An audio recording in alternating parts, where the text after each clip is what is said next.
Okay, for the connective tissue, these are totally different types of tissues comparing to the epithelial cells. Because these cells in the connective tissues are dispersed in something called the matrix. And the matrix is made out of, we will see it later, made out of three things. But you can think of it, it's extracellular materials. So the cells would be living in an environment or embedded in an environment. This is called the matrix. And this environment or these materials are usually secreted by the cells themselves. Now, the nature of this matrix is protein fibers, so they are fibers, and water, so this is a little bit of fluid, okay, and usually sugary. So we have fibers,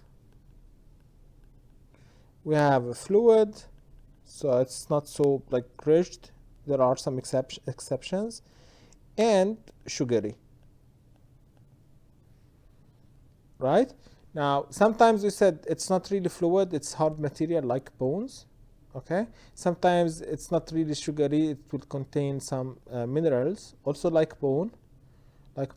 Okay? But in general, that is the nature of this matrix.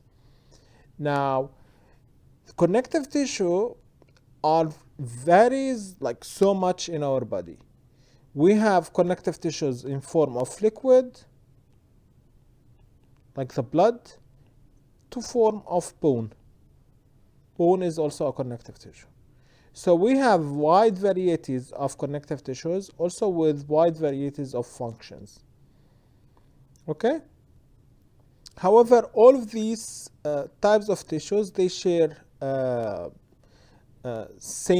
almost like same characteristics. Like they have cells, they have the matrix, and they have protein fibers. The matrix is usually no shape. This is what does this word mean. Amorphous. It means no shape. Okay? Now, the amount of each component relates to the function of these to the function of these tissues. Okay? So this is something we are going to explore as we are moving on. Now, function-wise, most of these connective tissues are for support, for protection. They have specialized cells that will defend against microorganisms that are entering the body, and transportation of fluid, nutrients and waste, and so on. So these are like kind of the four functions: support, protect, defend, and transportation. Also, we have other functions like in forms of the adipose tissues. These are to store energy, okay, and to cushion different organs of our body.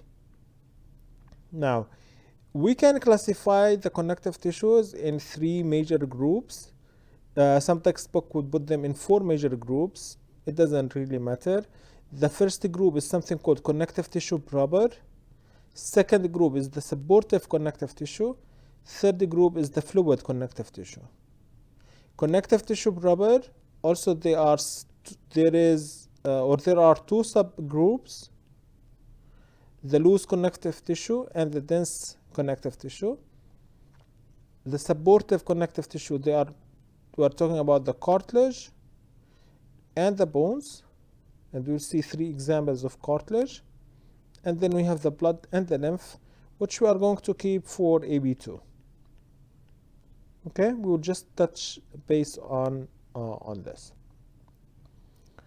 Now, for the cells in the connective tissue proper, so this is the first group, there are specialized cells, there are special cells, and there are general cells. These general cells are fibroblasts. These cells are the most abundant types of cells in the connective tissue. And these, technically, these are the cells responsible for the extracellular matrix.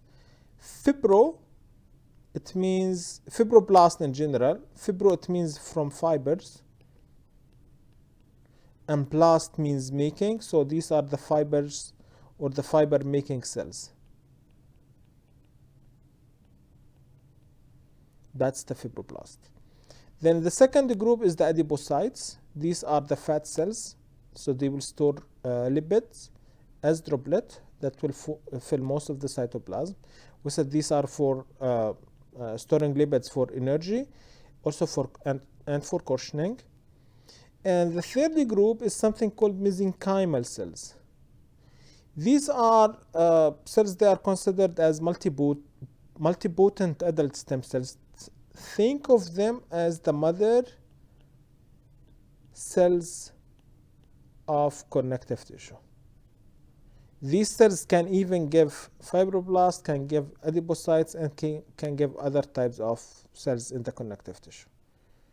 And these are usually the cells responsible for regenerating and repairing and healing connective tissue. Although not all connective tissue can be healed. Not all are capable of regenerating. But some are, like the bones is easily to be regenerated, but the cartilage, for example, is not that easy.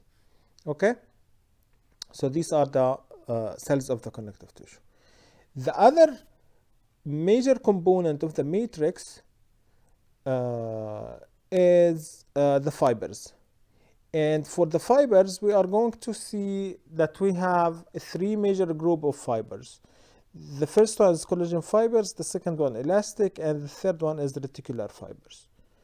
Collagen fibers, these are flexible fibers, and they have very great tensile strength. Actually, we can look at the image here.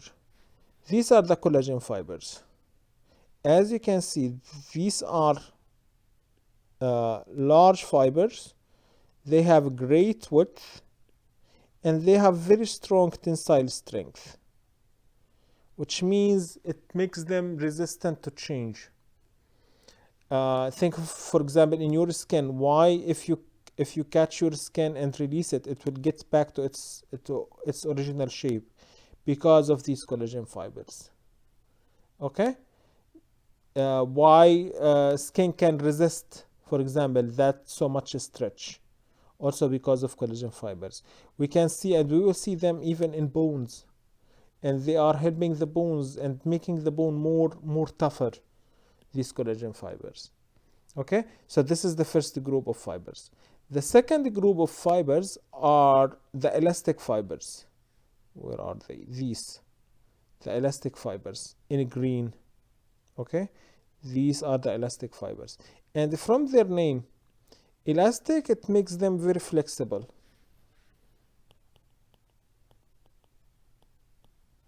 So you can stretch them.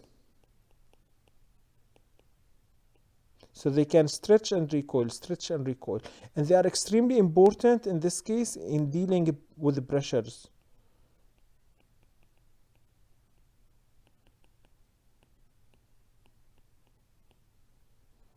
Yes, we said collagen fibers can deal with the pressure, but these elastic fibers you can think of them, they can absorb the pressure. Okay? The third group is something called reticular fibers.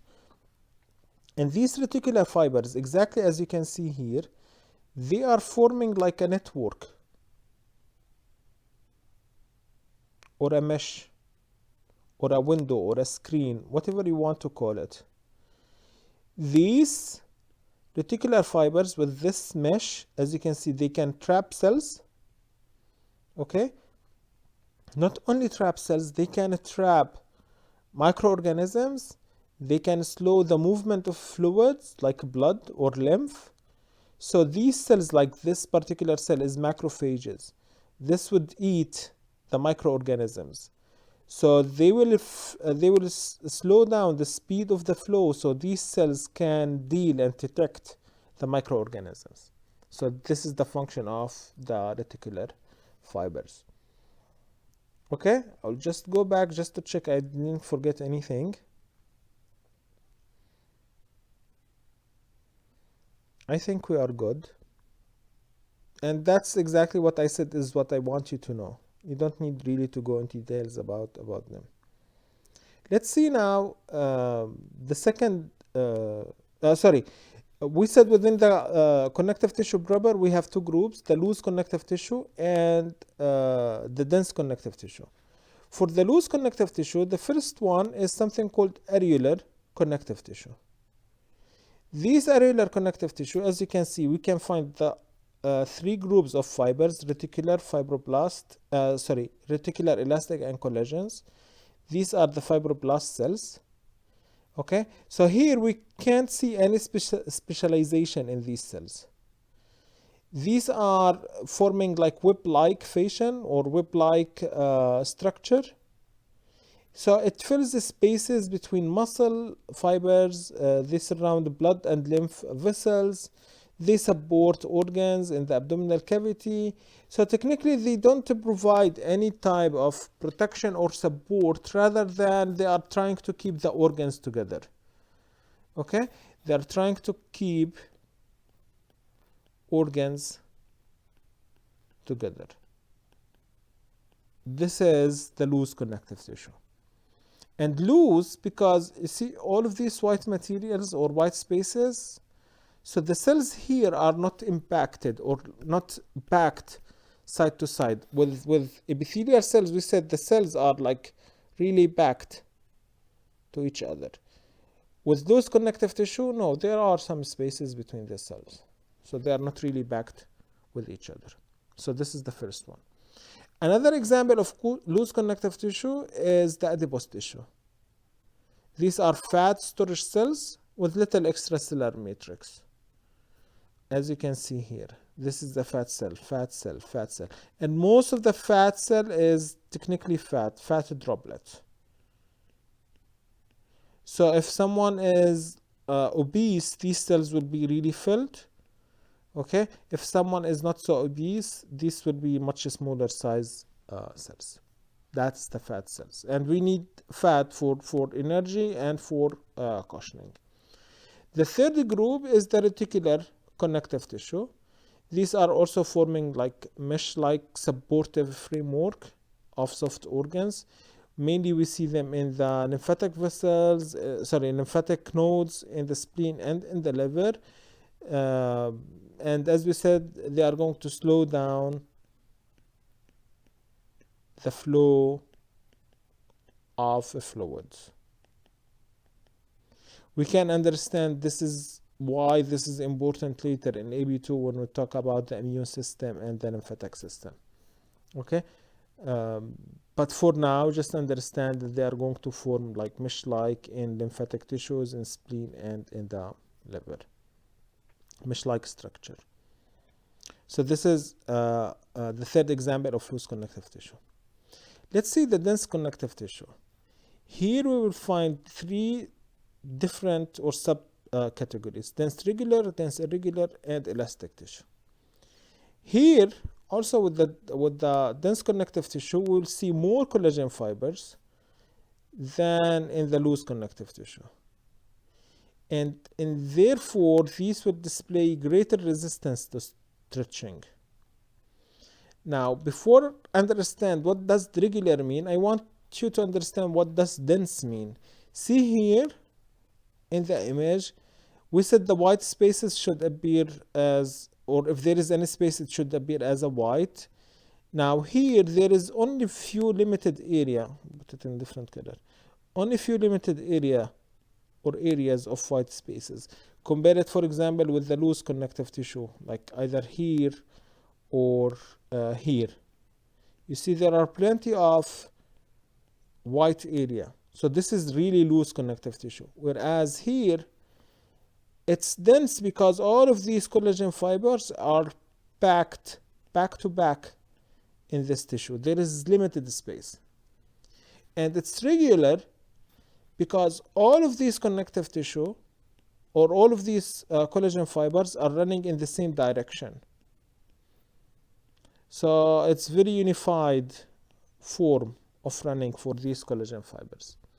Now with this particular example of collagen fibers running in this way, I can stretch this tissue from this side and this side. I can hold it with one hand here and the other hand here and keep stretching and stretching and stretching, and the tissue is fine because of these collagen fibers. Of course, there is a limit, but it will hold a great amount of stretch on it. However, if I put my hand here and separate them like this, they will be easily torn. They can't withstand the stretch against that is not parallel to their running direction. So on this axis, here they are good, but here it's very damaging. Where do we find these dense regular connective tissues? In ligaments, okay, and tendons. Ligaments and tendons that are connecting bones together or bones to muscles, where usually there is only one direction of stretch. That's where we can find dense regular connective tissue. The other example or the other case is the dense irregular connective tissue. Irregular, as you can see, there is no unified running form of the collagen fibers. They are running in multiple directions in different ways. So that's why it's dense irregular connective tissue, right? And here, as you can guess, they can withstand stretching from multiple directions because the collagen fibers are running in random directions. Where do we find them? We find them in the dermis, in our skin, and also we find them in the joint capsule. The joint capsule is something would wrap around the joint to keep the bones together. We'll understand it in maybe chapter 8. Okay? So in joint capsule, there is movement of the joint in different directions. So we need something to keep the joint together and at the same time hold the pressure or resist the stretch from multiple directions. So these are ideal solution. The third type of connective tissues is something called elastic connective tissue. The third type of dense connective tissues is the elastic connective tissue. And from the name, elastic connective tissue contains a lot of elastin fibers, plus some collagen fibers. These elastin fibers would allow the tissue to return to its original length after stretching. An example, the walls of the aorta. I want you to think of these elastic connective tissue with a rubber band. If you have one rubber band, you can easily stretch it as much as you like. If you have 10, you will find some resistance. But if you have like 100, 200 or 300 or even more of these elastin fibers, think of it as a rubber ball that you can't really stretch it. If you put like 100 rubber bands together and try to stretch them, you can't really. So here, this is in the wall of the aorta. This is the greatest blood pressure in our body. If you go to the doctor and they are measuring your blood pressure and say for example, like 90 over 60 or like 70, that 90 is the blood pressure in the aorta. That's the highest in our body. So we need a structure that can resist so much pressure against them and reshape or recoil after that pressure. And no better tissue than the elastic connective tissue to do this. So these are the elastic connective tissue. And again, these are like dense, as you can see. There is no spaces between these fibers. I'll stop here before we go to the cartilage.